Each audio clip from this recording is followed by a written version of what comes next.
I was closing up the small repair shop where I worked, the kind of place that smelled like dust, old wiring, and cheap coffee that had burned itself into the pot. The lights hummed overhead, flickering in that annoying way that made everything feel a little dimmer than it should be. I was locking the front drawer when the bell above the door gave its thin little jingle. Most people rush in before closing with panic in their voices. She didn't rush. She didn't panic. She walked in like the place was already hers. A woman in her mid-40s, hair pulled back loosely like she hadn't planned to impress anyone and accidentally did anyway. She had this posture, upright, assured, but her eyes looked like they carried more history than the old radios stacked behind me. She set a worn-out camera on the counter, one of those vintage models people usually pretend they know how to fix. "I'm afraid I'm right at closing," I said, rubbing my thumb against my palm to hide the nervous sweat gathering there. Her gaze lifted, calm, direct, not demanding, but definitely used to being heard. "I won't keep you long," she said. "It just stopped working today." "Stopped working?" I nodded, pretending I understood the weight in that sentence. I took the camera, fingertips brushing the side of her hand. Not long, not intentional, but long enough for the air to shift just a little, like the room got too quiet. She didn't move away. "You shoot film?" I asked, turning the camera over, checking the screws. "Not lately," she said, "but I'm trying again. Trying again. Trying." I didn't ask what she meant, but the way she said it made me want to. I fiddled with the lens cap just to do something with my hands. "You want me to check it now?" There was the smallest pause, not hesitation exactly, more like calculation. "Only if you don't mind." I minded, but not in the way I should have. I minded in a way I couldn't explain, how she made the shop feel smaller, quieter, like she walked in carrying her own kind of gravity. I opened the back of the camera, pretending to focus. I could feel her watching me, not intensely, not flirtatiously, just present. Most people look around while they wait. She didn't. She watched my hands like she was trying to read something in the way I moved. "So," I said, clearing my throat because the silence had grown too aware, "did you drop it?" "No," a hint of a smile. "Something can stop working without being dropped, you know." The smile faded almost immediately, like it wasn't meant to slip out. I nodded slowly, pretending the tiny shift in her face didn't make my chest tighten. I tested the shutter. It clicked. Smooth. "It's working," I said. Her head tilted, eyes narrowing just slightly. "As if it fixed itself the moment you touched it?" The way she said that, not teasing, not flirtatious, just factual, somehow felt more intimate than anything else she could have said. She held out her hand for the camera. I handed it back, and again, our fingers brushed. This time she pulled her hand away slower, as if she wasn't sure whether to leave or stay. "Thank you," she said. "Really, any time." It slipped out too quickly, too open. Her eyes flickered, like she heard something in my tone I didn't mean to reveal.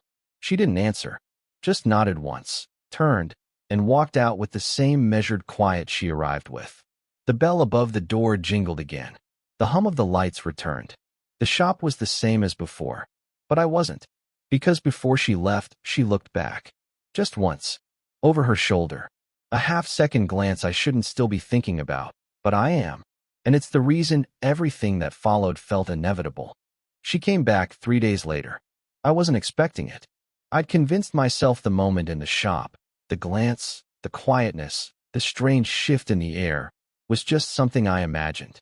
People like her didn't circle back into my world twice. Not unless they had a reason. But there she was, standing in the doorway with a box tucked under her arm. Not the camera this time. Something heavier. Older. "I hope I'm not bothering you," she said. Guarded. Polite. Almost formal. Like she was making sure I couldn't mistake her for someone who needed anything. "You're not," I said, too quickly again. She stepped in, and the late afternoon light caught the faint lines near her eyes. Not aging lines, but the kind you get from carrying years you never put down properly. The box shifted in her arms, and I realized she was holding it tighter than she meant to. "Can you take a look at this?" she asked, setting it down gently, like it was fragile in ways she couldn't explain. It was an old slide projector, scratched, dusty, the kind used in classrooms before screens took over. I ran my fingers along the metal edge. Where'd you find this? I asked. Her breath caught, almost too softly to notice. My attic, she said. I hadn't opened the box in a long time. The pause after that last part landed in the room like extra weight. I can try to fix it. Only if it's not too much trouble, she said, brushing her hair behind her ear in a way that looked uncharacteristically unsure. I just want to see what's on the slides. Her voice thinned on the last word. Not shaky, but stretched, the way someone sounds when they're holding something together with their teeth. I crouched beside the counter and plugged the projector in. She stood close behind me, close enough that I could hear her inhale, long and controlled, like she was preparing herself for something. The projector clicked feebly. She flinched. You okay? I asked, turning my head slightly. She nodded too fast. Yes, it's just been a long week. But her eyes said something else, something tired, something worn down that didn't belong to just a week. Her hands were resting on the counter, fingers curled inward, like she wasn't sure whether to grip something or let go. You can sit, I said. This might take a minute. She hesitated, literally froze for half a second, then sat on the stool near the workbench. Not elegantly, not with her usual steady presence. More like someone who finally allowed themselves to stop moving. I pretended to focus on the wiring, but my peripheral vision betrayed me. I noticed things I shouldn't have, the faint tremble in her left hand, the tiredness beneath the surface of her controlled posture, the way her laugh, a soft, accidental one, escaped when the projector suddenly whirred to life for a second before dying again. Sorry, she murmured, covering her face for a moment. I didn't expect this to be emotional. It's fine, I said, keeping my voice level. You can take your time. She lowered her hand, and for the first time, she looked straight at me without any walls, no guarded tone, no perfectly measured distance. I didn't even plan to come here, she said. I just ended up at your door. The vulnerability hit me harder than the words themselves. She blinked, realizing she'd said too much, and straightened her posture again, smoothing over the moment like a wrinkle she regretted. I tightened the last screw, pressed the switch one more time. The projector gave a soft click. Lights flickered. She leaned closer, almost unconsciously, her shoulder brushing mine. Is it working? She whispered. I think so, I said quietly, not moving away. The projector hummed to life, but neither of us looked at it. We were too busy looking at each other. The storm wasn't supposed to hit until morning, but by the time I finished repairing the slide projector, rain was slamming against the shop windows like it was trying to get in. The lights flickered twice, humming in that irritated way old wiring does before giving up. She stood near the doorway, arms folded, staring out at the street where cars hissed through puddles. I should go, she said, but she didn't make a move toward the handle. You can wait it out, I said. Storm like this, it'll calm down eventually. She glanced at me, quick, unsure, and stepped back inside fully. The door shut with a soft thud. We were alone again. I unplugged the projector, wiped off the dust, and placed it on the counter. She rested her hand on the box, fingers tapping lightly, as if her thoughts were louder than the weather. What's on the slides? I asked gently. A pause, longer than necessary. Nothing important, she said, but her voice betrayed her, thinning, softening.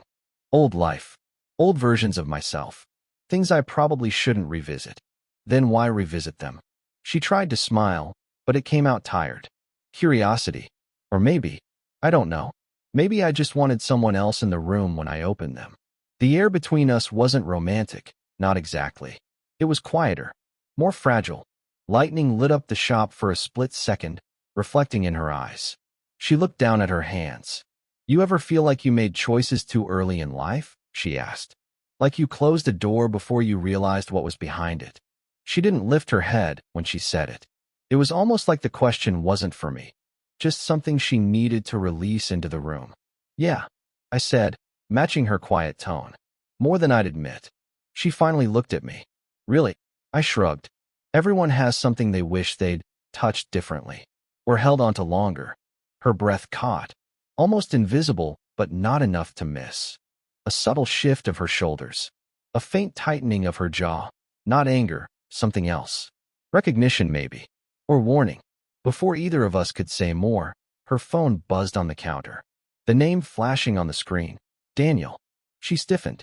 Not dramatically, just enough for me to register a history in that reaction. A familiar hurt. Or disappointment she'd already rehearsed. She didn't answer. Didn't silence it either. Just stared at it until it stopped buzzing. He shouldn't be calling, she murmured. He's someone important? A long exhale. Not anymore. But he used to be. The storm growled outside. Inside, something else was brewing, something neither of us named. I leaned against the counter, close enough to feel the warmth radiating from her, far enough not to cross a line that didn't even have a clear shape yet. You okay? I asked. She nodded, then shook her head. I don't know, she whispered. The vulnerability cut through the dim light like a thread pulled too tight. She reached for the projector, but her hand hesitated midair, shaking just a little. Without thinking, I reached out to steady it. Our fingers almost touched. Almost. She froze. I did too. She didn't pull away, but she didn't move closer either. The moment hovered, neither of us breathing, suspended in a space we weren't supposed to enter. Then she whispered, barely audible, "Don't." Not a rejection. Not acceptance. Just a plea wrapped in confusion. I let my hand drop slowly, but her eyes stayed locked on mine, wide, unsure, wanting something she wasn't ready to reach for. And before the moment could resolve, before either of us could take it further, the lights flickered again, plunging the room into a brief, trembling darkness. The power returned in a slow, uneven flicker, one light humming back to life, then another. The shop felt smaller in that half-glow, like the storm had tightened the walls while we weren't looking. She stood completely still, hand hovering over the projector, breath shallow and uneven. I didn't move either. The darkness had broken the moment, but the silence that followed was worse. Thick, expectant, almost painful. Finally, she exhaled and stepped back, pressing both palms against the edge of the counter as if grounding herself. "This is getting strange," she murmured. Her voice wasn't sharp or accusing. It was soft, tired, almost frightened of what she was hearing come out of her own mouth. I swallowed. "Yeah, I know." She lifted her head slowly, like she wasn't ready to see my expression but couldn't avoid it anymore. Her eyes searched mine, not for answers, but for something steadier than what she felt inside herself. "What are we doing?" she asked. Not angry, not dramatic, just painfully honest.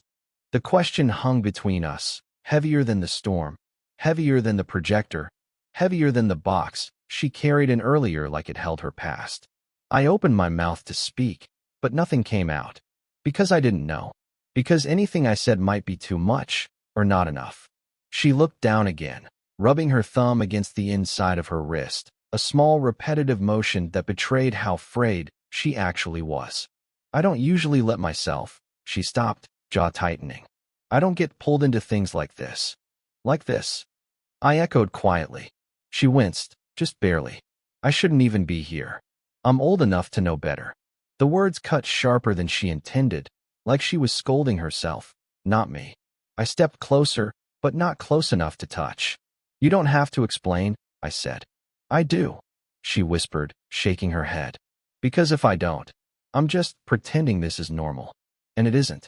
It hasn't been since the moment I walked in with that damn camera." She let out a small laugh, thin, brittle, like she hated how true it sounded. "You look at me like I'm someone I'm not," she continued. "Someone uncomplicated. I never said you were uncomplicated." "No," she said. "You didn't have to." The hum of the lights filled the silence. Outside, rain beat against the windows in a steady rhythm, like time itself pushing us forward. She stepped away from the counter, arms folding across her chest, a defense she hadn't used in our previous conversations. "I keep telling myself this is harmless," she said softly. "That it's just coincidence. Curiosity. Nothing more." "It's not nothing," I said before I could stop myself. Her eyes lifted sharply. Not angry. Surprised. A little devastated. "No," she agreed. "It's not." The air shifted again, charged but fragile, like the slightest wrong word could shatter everything. "I'm not looking for Complications, she said quietly. I'm not trying to cause any, I replied. Then why? She whispered, taking one unsteady breath. Does it feel like we're standing on the edge of something we're not supposed to touch? I didn't answer. I couldn't. Silence filled the space where my words should have been. She looked at me, fully, openly, woundedly, and for a moment I saw more than her tiredness, her regret, her guardedness. I saw fear, and longing, and the ache of someone who hadn't let herself want anything in a very long time. Her voice cracked, too softly for her to hide. I don't trust myself around you. She didn't move after she said it, like the words had stunned her just as much as they hit me. The storm outside softened into a steady, patient rain, the kind that didn't demand attention but made everything feel quieter, more exposed. She stepped back from the counter and reached for the projector, not to take it, just to have something to anchor her hands to. I shouldn't have said that, she murmured. You meant it, I replied gently. She flinched, not visibly, but in that tiny way a person's breath catches when a truth lands too close. Instead of answering, she opened the box the projector came from. Inside, beneath a coil of old wires and dust-clumped slides, was something I hadn't noticed before. A small, sealed envelope, edges yellowed, the paper soft from years of being handled without being opened. Her fingers hovered over it. I stayed quiet. Finally, she lifted it out. The envelope bent slightly in her shaking hand. I forgot this was in here, she whispered. I could tell she hadn't forgotten. She had avoided it. She slid a thumb beneath the flap, but stopped halfway, breath stalling, shoulders rising. Do you want me to? I asked softly. No, she said. Then after a second, I don't know. Her laugh came out brittle, almost embarrassed. I'm a grown woman, and I'm scared of paper. Ridiculous. I didn't say it wasn't ridiculous. Because the fear wasn't about the envelope. It was about what was written in someone else's handwriting on the front, for when you're ready. She stared at those words until her eyes glossed slightly. Not with tears, not yet, but something that lived right beneath them. It's from my husband, she said finally. You're widowed, she finished quietly. 6 years now. That explained the tightness in her voice when Daniel's name had flashed on her phone. Not heartbreak, exhaustion. People misunderstanding the shape of her grief. She held the envelope closer to her chest, like it radiated a warmth she didn't want but couldn't release. He wrote this the week before he died, she said. I found it months later, in a box just like this. I kept avoiding it, putting it away, pretending I'd open it when I felt strong enough. And now, she shook her head slowly. I didn't come here to fix a projector. Her voice cracked just a little. I came here because I didn't trust myself to open this alone. The confession landed without theatrics, without tears, without any collapse. Just raw, quiet truth. I took a small step closer, not touching her, not closing the distance entirely, just enough that she didn't feel like she had to hold her breath alone. You don't have to open it tonight, I said. I know. She looked down at the letter again. But I think I need to. The rain outside grew softer, almost rhythmic. She placed the envelope on the counter between us, like an unspoken line neither of us crossed. Her voice came out barely above a whisper. You remind me of the way he looked at me, before everything went wrong. She lifted her eyes to mine. It's not that you're like him. You're not. It's just the way you listen. It feels familiar. Something deep inside me shifted, like a floorboard creaking under sudden weight. Not romance. Not longing. Something far more dangerous. Being seen in a way neither of us had prepared for. She placed her fingers on the envelope, then paused, trembling. I don't know what opening this will change, she said quietly. But I can already feel something shifting. And I don't know if I'm ready for any of it. Her next breath was shaky, almost a confession, almost something more. Then she whispered, fragile, devastating. Will you stay while I try? She didn't open the envelope right away. She just stood there, breathing slowly, like every inhale carried years of weight she pretended she no longer felt. I pulled the stool closer without saying anything and sat beside her, careful not to let my knee brush hers even though the distance felt thin enough to touch. You don't have to be brave every second, I said softly. She let out a laugh, small, tired, but real. Bravery isn't my problem. It's what comes after. What comes after? She shook her head, letting myself feel things I swore I was done feeling. Her fingers traced the edge of the envelope, over and over, a nervous rhythm she didn't seem aware of. Her wedding ring finger was bare, but the faint indentation still remained. A mark time hadn't bothered to erase. I don't want to hurt anyone, she whispered. You're not. Her eyes flicked toward me, not believing, not dismissing, just searching, testing the truth of my voice against the doubt inside her. It's confusing, she said. You're younger, and I shouldn't even be thinking about. She didn't finish. She didn't have to. I know, I murmured. Silence settled around us. A quiet that felt less like emptiness and more like permission. The storm outside had faded into a soft drizzle, tapping lightly against the window, as if trying not to intrude. She took one long breath and finally tore open the envelope. The paper inside was thin, creased from years of waiting. Her eyes scanned the first lines, and something in her posture softened. Not breaking, just easing, like tension long held was finally allowed to sit down. She didn't cry. She didn't tremble. But her mouth parted just slightly, and that tiny shift told me everything. The letter wasn't a goodbye. It was the kind of love someone leaves behind when they want you to live after them, not inside their memory. She folded the paper carefully and set it beside the projector. I thought it would undo me, she said quietly. But it didn't. It just, she ran a hand through her hair, smoothing it back. Made space. I nodded, not trusting myself to speak without giving away more than I should. She turned toward me, her movements unhurried, deliberate, like she was weighing each inch of closeness. Her shoulder almost touched mine. Almost. You're not replacing him, she murmured. I know. And I'm not looking for rescue. I know, I said again. She exhaled, a breath that sounded like surrender, not to me, but to herself. Then, very gently, she placed her hand on the counter between us. Open, relaxed, not reaching for me, just offering a presence I could choose to meet. I set my hand beside hers. Not touching, just close enough that the warmth bridged the small space between our skin. It felt like the first honest moment either of us had allowed. No rush, I said. She gave a tired smile, the kind that comes from truth, not relief. We're already rushing, she whispered. Just slowly. The projector clicked as it cooled, a soft mechanical sigh. Neither of us moved. And for the first time since she walked into my life, she leaned slightly toward me, forehead almost brushing my temple, sharing breath, sharing silence, sharing something that didn't need a name to be real. The moment settled, quiet and certain, like both of us finally stopped pretending we weren't already falling. I think back to that night more often than I admit. Not because something dramatic happened, not because it ended with some grand confession, but because it didn't. Because it didn't need to. We were just two people who finally stopped running from the truth that had been quietly building between us for months. And now, looking at it from the place I stand today, I realized that the moment wasn't about answers. It was about understanding. About finally letting ourselves feel everything we'd been trying so hard to set aside. What surprises me most, even now, is how gentle the shift was.